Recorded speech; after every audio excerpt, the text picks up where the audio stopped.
नमस्कार दोस्तों, एलिमेंट्रिक्स क्लासेस में आपका स्वागत है। तो जैसे कि आप स्क्रीन पर देख सकते हैं, आज हम पढ़ने वाले जनरेशंस ऑफ कंप्यूटर के बारे में, यानी कि 4 जनरेशन के बारे में। इससे पहले हम third generation, second generation, first generation और introduction to generation of computer के बारे में वीडियोस में देख चुके हैं। उन वीडियोस को आप देख सकते हैं, काफी यूजफुल रहेंगी। तो आज हम बात करने वाले हैं 4 जनरेशन के बारे में। वीडियो को शुरू करने से पहले मैं आपको एक बात बता देना चाहता हूँ कि हम कंप्यूटर फंडामेंटल सब्जेक्ट को कवर कर रहे हैं। तो इसकी सभी वीडियोस की प्लेलिस्ट आपको चैनल पर मिल जाएगी, आप देख सकते हैं। और भी सब्जेक्ट्स की प्लेलिस्ट आपको चैनल पर मिल जाएगी, वो भी आप देख सकते हैं, वो भी आपके लिए काफी यूजफुल रहेगी। तो शुरू करते हैं आज का टॉपिक, जो कि 4 जनरेशन। अब 4 जनरेशन अगर हम बात करें, जनरेशन का मतलब क्या था? पीढ़ी। पीढ़ी इधर पीढ़ी चेंजेस होते जाते हैं, एडवांसमेंट होते जाता है कंप्यूटर में। तो इसीलिए हम इसको बोल रहे हैं first generation, second, third, fourth. तो हर जनरेशन में कुछ ना कुछ एडवांसमेंट हो रहा है। तो फोर्थ जनरेशन की बात करें तो उसका जो टाइम था वो क्या था, 1971 से शुरू हुआ था और प्रेजेंट तक अभी भी चल रहा है। ठीक है, उस दौरान फोर्थ जनरेशन की डेवलपमेंट स्टार्ट हो चुकी थी, फोर्थ जनरेशन कंप्यूटर्स की। और अभी भी फोर्थ जनरेशन कंप्यूटर्स का यूज हो रहा है। ठीक है, यूजिंग माइक्रो प्रोसेसर्स। अब जो फोर्थ जनरेशन कंप्यूटर्स थे वो किसका यूज कर रहे थे? माइक्रो प्रोसेसर का यूज कर रहे थे। ठीक है, हार्डवेयर टेक्नोलॉजी देखते हैं फोर्थ जनरेशन कंप्यूटर में कैसी थी हमारी हार्डवेयर टेक्नोलॉजी। ठीक है, they use the large scale integration, LSI। जो फोर्थ जनरेशन कंप्यूटर्स थे वो किसका यूज कर रहे थे? लार्ज स्केल इंटीग्रेशन का यूज कर रहे थे। And the very large scale integration, VLSI का यूज कर रहे थे, टेक्नोलॉजी का। ठीक है, तकनीक का। अब इसमें होता क्या था? thousands of transistors are integrated on a small silicon chip using LSI technology. तो LSI तकनीक में, लार्ज स्केल इंटीग्रेशन तकनीक में, thousands ऑफ ट्रांजिस्टर से जो उनको इंटीग्रेट किया जाता था, मतलब एक तरह से लगाया जाता था, एक जो सिलिकॉन चिप है उसके, स्मॉल सिलिकॉन, जो छोटी सी चिप है सिलिकॉन की, उस पर लगाया जाता था। थाउजेंड्स ऑफ ट्रांजिस्टर्स, आप कल्पना कर सकते हैं कि वो कैसा होगा। ठीक है, VLSI allows hundreds of thousands of components to be integrated on a small chip। और अगर VLSI very large scale integration की बात करें तो वो लार्ज स्केल से भी एक कदम आगे रहेगा। तो उसमें क्या है, हंड्रेड्स ऑफ थाउजेंड्स कंपोनेंट्स को इंटीग्रेट किया जाता था एक स्मॉल चिप पे, छोटी सी चिप पे इतने सारे कंपोनेंट्स को लगाना बहुत बड़ी बात हो गई थी। ठीक है, और वो अभी भी चल ही रहा है प्रेजेंट में भी। ठीक है, this era is marked by the development of microprocessor. तो इस युग को हम बोलेंगे कि जो माइक्रोप्रोसेसर की वजह से डेवलपमेंट हुआ इस युग में। ठीक है, microprocessor is a chip containing millions of transistors and components. अब माइक्रोप्रोसेसर क्या है? माइक्रोप्रोसेसर एक चिप है जो क्या करते हैं, millions of transistors and components को कंटेन करते हैं। उस चिप के ऊपर बहुत सारे मिलियंस में ट्रांजिस्टर्स हैं एंड कंपोनेंट्स हैं।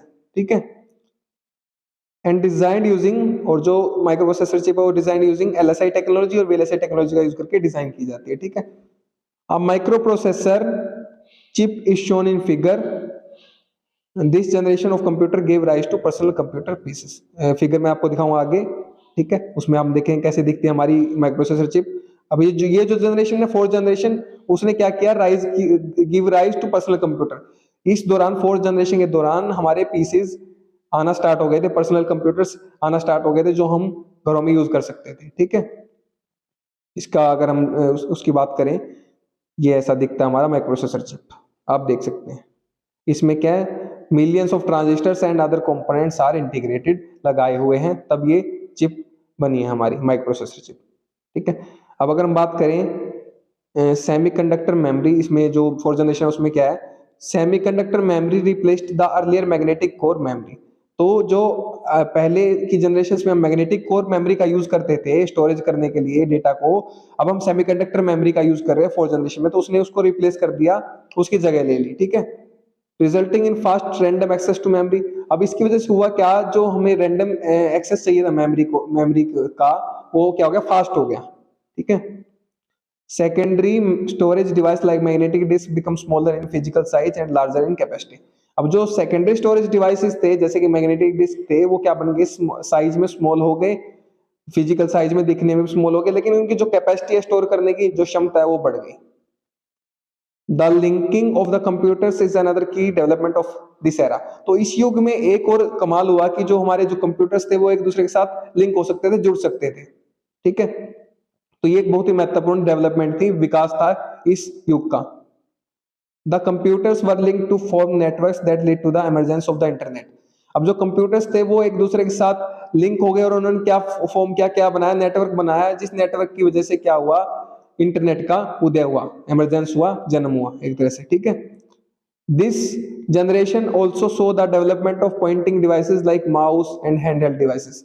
तो इस जनरेशन में क्या, फोर्थ जनरेशन में क्या हुआ, हमने डेवलपमेंट देखा, विकास देखा पॉइंटिंग डिवाइसेस का। Pointing devices like mouse, mouse का हम अभी भी यूज करते हैं, इसलिए हमने बोला था स्टार्टिंग में कि 1971 से प्रेजेंट तक अभी भी यूज हो रहे हैं फोर्थ जनरेशन कंप्यूटर्स हमारे, माउस का यूज करते हैं। हैंडल डिवाइसेस लाइक हमारे स्मार्टफोन्स हो गए, हमारे टैबलेट्स हो गए, and other handle devices you can search, ठीक है, एंड रीड अबाउट दैट। तो ये हमारा सेमीकंडक्टर मेमोरी का हो गया। अब नेक्स्ट देखते हैं सॉफ्टवेयर टेक्नोलॉजी की बात करते हैं। अगर हम सॉफ्टवेयर टेक्नोलॉजी का क्या यूज था इसमें हमारा फोर्थ जनरेशन में, several new operating systems like MS dose and MS Windows develop during this time. तो इस फोर्थ जनरेशन के टाइम के दौरान बहुत सारे ऑपरेटिंग सिस्टम्स का डेवलपमेंट हुआ, का विकास हुआ। वो कौन कौन से थे, MS डोज, MS विंडोज, ठीक है। This generation of computer supported graphical user interface GUI। अब इस जनरेशन के जो कंप्यूटर्स थे वो सपोर्ट करते थे ग्राफिकल यूजर इंटरफेस को, GUI को, ठीक है। GUI क्या भी है यहाँ पर देखते हैं। GUI is user friendly interface that allow users to interact with the computer via menus and icons. अब जो ग्राफिकल यूजर इंटरफेस था वो क्या था, एक फ्रेंडली इंटरफेस था, ठीक है। इंटरफेस का मतलब क्या, जैसे कि आप अभी मेरे को देख रहे हैं वीडियोस में, तो एक इंटरफेस आप मेरे को देख पा रहे हैं इस स्मार्टफोन या अपना जो भी लैपटॉप में देख रहे हैं, वो क्या फ्रेंडली इंटरफेस था दैट अलाउज, जो क्या करता था, यूजर्स को इंटरेक्ट करने के लिए अलाउ करता था कंप्यूटर के साथ वाया मेन्यूज एंड आइकन्स। तो बहुत सारे जैसे आइकन्स या फिर मेन्यूज के साथ, ठीक है, मतलब बहुत सारे ऑप्शंस के साथ या आइकन्स के साथ, ठीक है। High level programming language are used for the writing of programs. और जो फोर्थ जनरेशन है उसमें क्या हाई लेवल लैंग्वेज का यूज किया जाता था प्रोग्राम राइटिंग करने के लिए। क्लियर है, सॉफ्टवेयर टेक्नोलॉजी का हमने देख लिया। अब कंप्यूटिंग कैरेक्टरिस्टिक्स की बात करते हैं। कंप्यूटिंग की विशेषताएं क्या थी फोर्थ जनरेशन में, the computing time is in the picoseconds. अगर हम कंप्यूटिंग टाइम की बात करें, कैलकुलेशन टाइम की बात करें कि जो भी कोई कार्य उसको दिया गया उसको कितने कम समय में वो कर पा रहा था, तो वो पिको सेकंड में कर पा रहा था। इसी के अगर तुलना में हम थर्ड जनरेशन की बात करें तो वहां पे क्या था, हमारा नैनो सेकंड था। सेकंड जनरेशन की बात करें तो वहां पे हमारा माइक्रो सेकंड था, और अगर फर्स्ट जनरेशन की बात करें तो हम मिली सेकंड था। तो हर जनरेशन के साथ जो हमारा टाइम है वो कम होता गया है, और जो हमारा काम है वो तेजी से होता गया। फिजिकल अपीयरेंस, अब जो हमारा फोर्थ जनरेशन कंप्यूटर से वो किस प्रकार से दिखते थे, फिजिकली क्या अपीयरेंस थी उनकी, they are smaller than the computers of previous generation. तो सिंपल सी बात है, जो प्रीवियस जनरेशन है like third generation, second, first generation, तो उनकी तुलना में वो साइज में स्मॉल थे। Some can even fit in the palm of the hand. तो कुछ तो ऐसे भी हैं कि जो हमारे जो हाथ के हथेली है उसमें भी फिट हो सकते हैं, इतने छोटे हैं। क्लियर है। एप्लीकेशन की बात करें, यूजेस की बात करें, तो they become widely available for commercial purposes. तो वो बहुत ही मोटे तौर पर अवेलेबल हो गए, तो उपलब्ध हो गए थे कमर्शियल पर्पसेस के लिए, व्यावसायिक जो उद्देश्य उनके लिए, ठीक है। Personal computers become available to the home users, और जो जैसे कि हम होम यूजर्स हैं हमारे लिए भी पर्सनल कंप्यूटर्स अवेलेबल हो गए थे उस टाइम, ठीक है। अब अगर हम बात करें एग्जांपल्स की, तो एग्जांपल्स में क्या था, Intel 4004 chip was the first microprocessor. तो इंटेल के द्वारा जो निर्मित की गई चिप थी पहली, वो क्या थी, 4004 थी, फर्स्ट माइक्रोप्रोसेसर चिप थी वो। The components of the computer like central processing unit, CPU and memory were located on a single chip. तो जैसे कि हमारे जो कंपोनेंट्स होते हैं कंप्यूटर के, सेंट्रल प्रोसेसिंग यूनिट होता है, मेमोरी होता है, वो एक सिंगल चिप पर ही इंटीग्रेटेड थे। इन 1981 में IBM introduces the first computer for home use. तो घरों में यूज करने के लिए जो पहला कंप्यूटर इंट्रोड्यूस किया गया था वो IBM के द्वारा 1981 में किया गया था। इन 1984 में फिर क्या किया, एप्पल ने किया गया, इंट्रोड्यूस किया मैकिंटोश को। क्लियर है, इसके बारे में आप डिटेल में पढ़ना चाहे तो पढ़ सकते हैं, वो आपकी इच्छा है। अब नेक्स्ट बात करें अगर हम, the micro processor has resulted in the fourth generation computers being smaller and cheaper than the predecessors. तो माइक्रो प्रोसेसर जो फोर्थ जनरेशन माइक्रो प्रोसेसर का यूज कर रहे थे, तो जो माइक्रो प्रोसेसर कंप्यूटर्स थे हमारे, वो फोर्थ जनरेशन कंप्यूटर्स थे, वो तो क्या हो गए, स्मॉल हो गए साइज में, और चीपर सस्ते हो गए, जो प्रीवियस जो हमारे जनरेशन कंप्यूटर्स थे उनकी तुलना में। The fourth generation computers are also portable and more reliable. तो जो फोर्थ जनरेशन के कंप्यूटर्स थे उस साइज में इतने स्मॉल हो गए थे, उनको हम कहीं भी ले जा सकते थे, अपनी पॉकेट में भी छोटे छोटे हो गए, डिवाइस बन गए थे, कंप्यूटर बन गए थे, तो उनको हम पॉकेट में भी कहीं पर ले जा सकते थे, इसलिए उसको पोर्टेबल बोला गया है। एंड मोर रिलायबल, रिलायबल का मतलब क्या है, विश्वसनीय, भरोसेमंद हो गए हैं, ठीक है। They generate much lesser heat and require less maintenance compare to their predecessors. अब वो क्या कर रहे थे, बहुत ही कम हीट पैदा कर रहे थे गर्मी पैदा कर रहे थे, रिक्वायर लेस मेंटेन, उनको बहुत ही कम देखभाल की जरूरत थी अगर हम उनकी तुलना करें प्रीवियस जनरेशन के कंप्यूटर से। GUI and Poynting devices facility easy the use and learning on the computer.